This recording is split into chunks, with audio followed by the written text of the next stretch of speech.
Titanic के बाद अगर लोगों को किसी शिप पर यकीन था तो वो थी एमवी एक्सप्लोरर। ये दुनिया की पहली क्रूज शिप थी जिसको खास बनाया ही बर्फ में चलने के लिए था।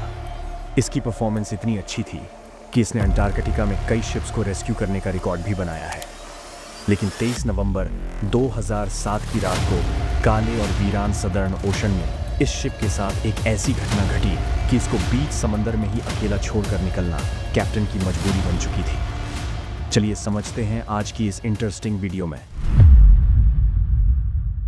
1960 में समंदर के रास्ते अंटार्कटिका का सफर करना तकरीबन नामुमकिन समझा जाता था, क्योंकि वहां पर समंदर बर्फ से भरा होता था और इस सूरत में किसी नॉर्मल शिप का वहां पर जाना मौत को दावत देने जैसा ही था।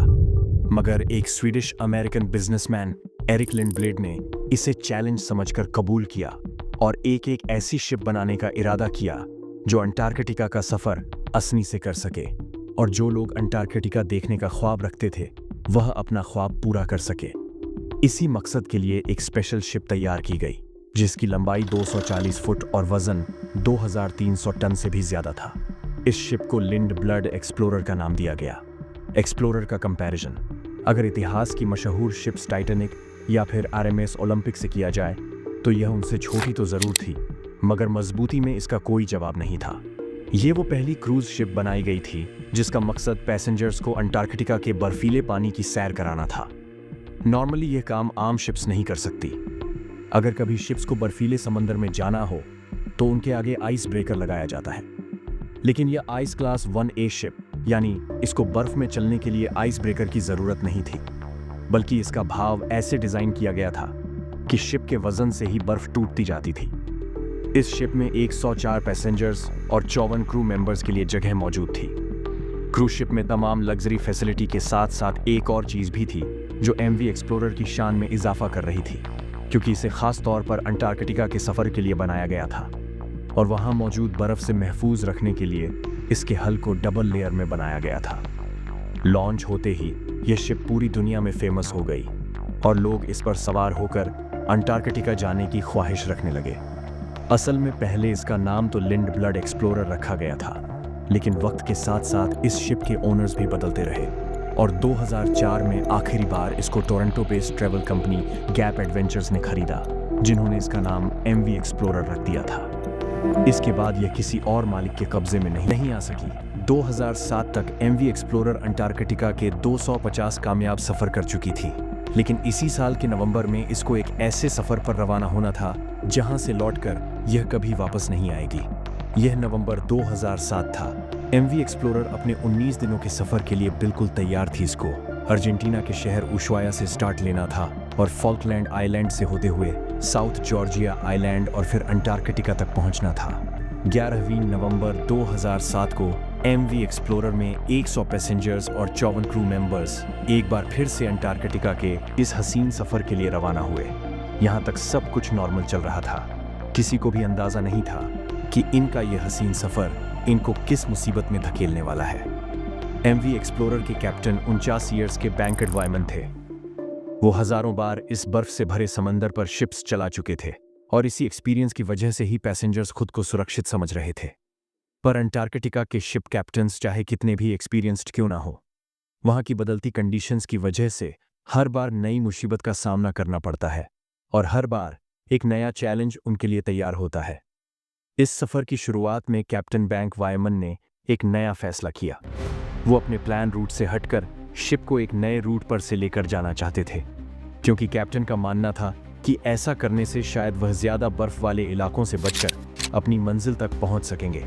शुरुआत के 10 दिन बिल्कुल मामूल के मुताबिक चल रहे थे, लेकिन 22 नवंबर की शाम को सूरज डूब रहा था और पैसेंजर्स अपने अपने केबिन्स में जाने की तैयारी कर रहे थे। इसी दौरान एमवी एक्सप्लोरर एक ऐसे इलाके में एंटर हुई जहां पर काफी ज्यादा बर्फ मौजूद थी।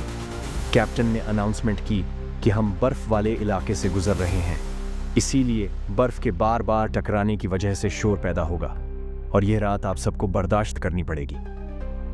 अंधेरे की वजह से कैप्टन ने शिप की रफ्तार को कम करके सिर्फ 5 नॉट्स पर सेट कर दिया था, यानी करीब 10 kilometre per hour Aahista Aahista ship पतली बर्फ की लेयर से निकलकर मोटी और पुरानी बर्फ की लेयर वाले इलाके की तरफ बढ़ रही थी। मगर कैप्टन को इस बात का अंदाजा नहीं हुआ क्योंकि रात के 10 बज चुके थे और ज्यादा कुछ दिखाई भी नहीं दे रहा था।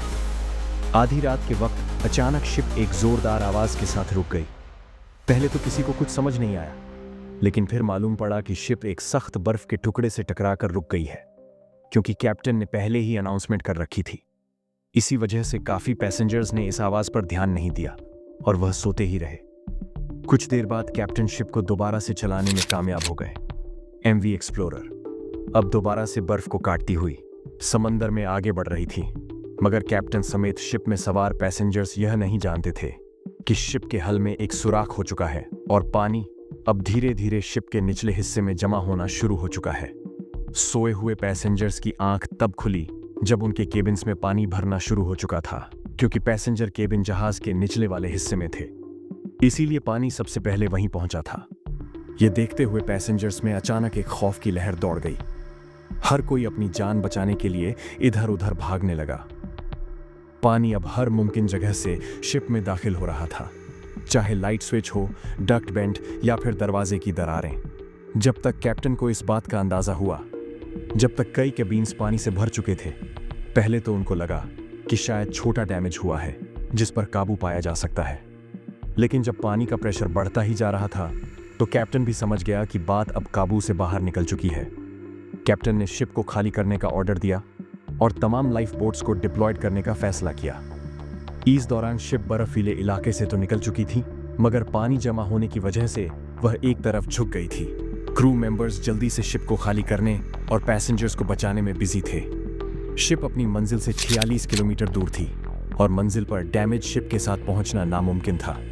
दूसरी तरफ दिक्कत यह भी थी कि अंटार्कटिका का यह समंदर बर्फ होने की वजह से बहुत ज्यादा ठंडा था और यहाँ की ठंडी हवा की वजह से लाइफ बोट्स पर ज्यादा देर रहना भी मुमकिन नहीं था। इसीलिए कैप्टन ने एक्सप्लोरर के करीब मौजूद दूसरी शिप्स को एसओएस के सिग्नल्स भेजना शुरू कर दिए। ये सिग्नल्स नेशनल जियोग्राफिक एंडेवर और नॉर्दर्नर्स नामी शिप्स को भेज गए थे, मगर ये शिप्स भी काफी दूर थीं और इनका फौरन यहां तक पहुंचना मुमकिन नहीं था। आहिस्ता आहिस्ता पानी एमवी एक्सप्लोरर के सेपरेटर रूम में जमा होना शुरू हो गया।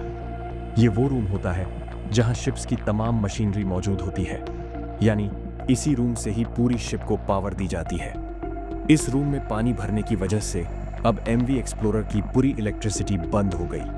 अंटार्कटिका के बर्फीले समंदर के बीचों बीच अब एमवी एक्सप्लोरर बिल्कुल अंधेरे में खड़ी थी।